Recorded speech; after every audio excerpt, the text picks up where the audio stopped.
বাড়িটা কিন্তু খুব ফাইন বানিয়েছে শালি। এরকম একটা বাড়ি করা আমারও স্বপ্ন ছিল। এই অভিনয় না এলে মেয়ে ছেলের ভারী কদর। এ বাবা জগদীশ্বর, এ জন্মে তো হলো না, আসছে জন্মে তুমি আমাকে মেয়ে ছেলে করে পাঠিও বাবা, তুমি আমাকে মেয়ে ছেলে করে পাঠিও। আর কোনোদিন আমার বাড়িতে আসবে না। আর কোনোদিন তুমি আমার বাড়িতে আসবে না। তাহলে আমি কিন্তু অনার্থক ভাবিয়েই এই শোনো, নন্দিনীকে তুমি কোন কলেজ হোস্টেলে রেখেছো?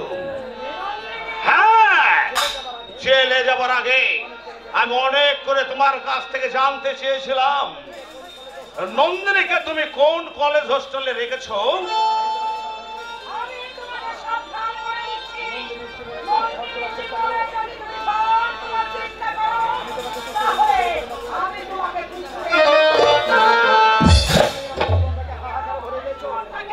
হাহাকারে ভরিয়ে দিয়েছ। আবার যদি ওই নন্দিনীর সর্বনাশ করতে চাও, তাহলে তোমাকে আমি কিছুতেই মারছো না? আরে যাক বাবা, এই দু সাত দিন ভালোভাবে চলা যাবে।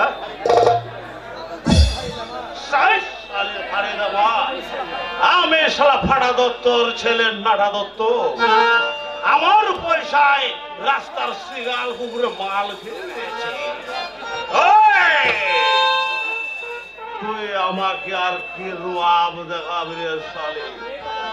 মেয়েটাকে মনে হয় কোন ধরের ছেলের সঙ্গে ভিড়িয়ে দিয়েছে। খোঁজ মেনে জামার পর বেশ আনন্দ করা যেত। আমি ঠিক খুঁজে বের করে নেব বাবা।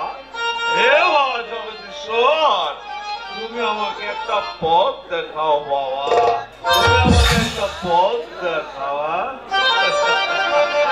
বোতল থেকে মাল ফুরাবে না বাবা।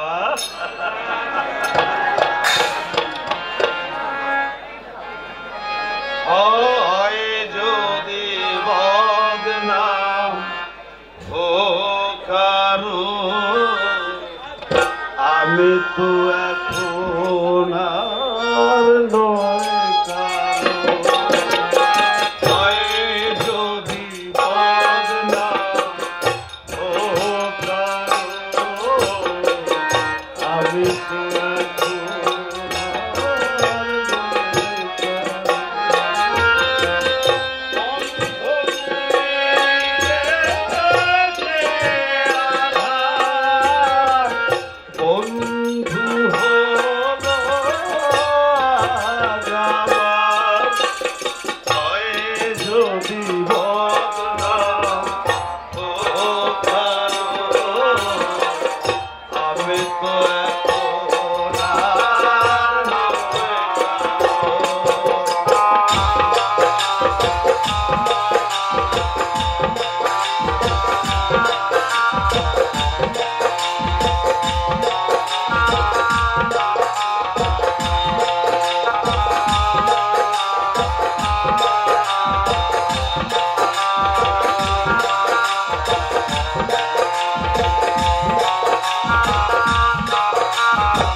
বন্ধু